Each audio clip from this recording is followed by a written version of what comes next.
How's it going, YouTube? Today we're going to be going over my AncestryDNA results. Let's see what we can find.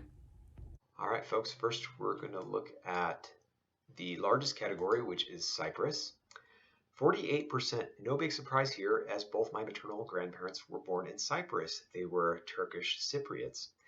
And something that surprised me about these results is that I was always under the impression that Turkish Cypriots were descendants of people from mainland Turkey who settled there during the Ottoman Empire, but it turns out that's not the case. Cypriots are genetically distinct from both Greeks and Turks. It's just some of them were Turkified and some of them were Hellenized. But genetically, Turkish Cypriots and Greek Cypriots have much more in common with each other than they do with Turks or Greeks, respectively.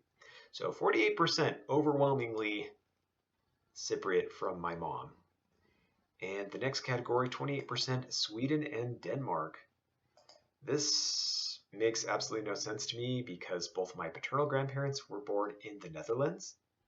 So how Sweden and Denmark can be related to the Netherlands is beyond me. Maybe at some point Netherlands was part of the Kingdom of Denmark. I don't know. I have no documented Scandinavian ancestors. So if you have any insight about that, please leave it in the comments. Next category is Germanic Europe. This one makes a little bit more sense, though it's just 12%, as the Germanic Europe DNA bubble covers the Netherlands. And next we have Norway. Again, it's a Scandinavian country. I don't have any Scandinavian ancestors in my ancestry file, but who knows, maybe if I go back far enough, there might be a few Norwegians and Swedes and Danes in there. I don't know.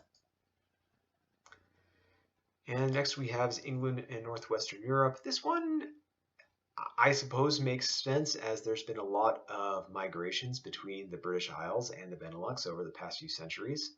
So a little bit of England and Northwestern Europe doesn't surprise me. And here's where it gets interesting. Let's zoom in to East Africa.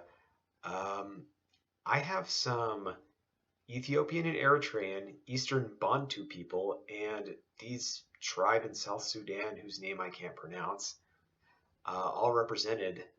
And even when I crank up the confidence ratio, it's still there. So on my mother's side, I have some African ancestors.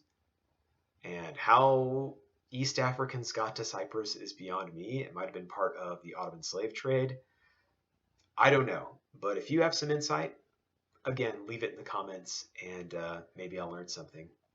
And here's a new feature that they've added. Let's click on this breakdown. So it shows you parent 1, which is obviously my mom, and parent 2, which is obviously my dad. My mom is almost entirely Cypriot, and as you can see, the little bit of African comes from her. My dad was just straight European.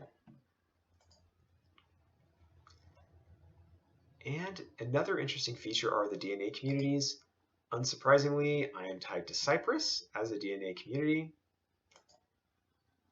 And I'm also tied to the Netherlands, specifically tied to Groningen, which is the region of the Netherlands where my grandparents were born, up here in the north.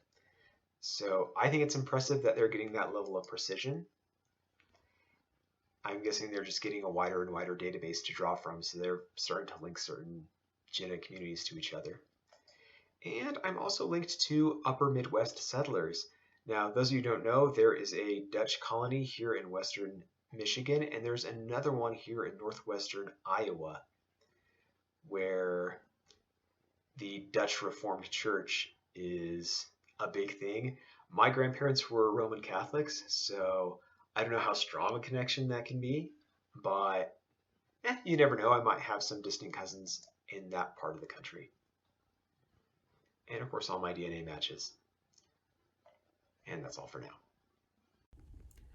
And those were my AncestryDNA results. If you have any questions, comments, or insights, please feel free to leave them in the comments section, or you can email me about them directly. That is all. Bye.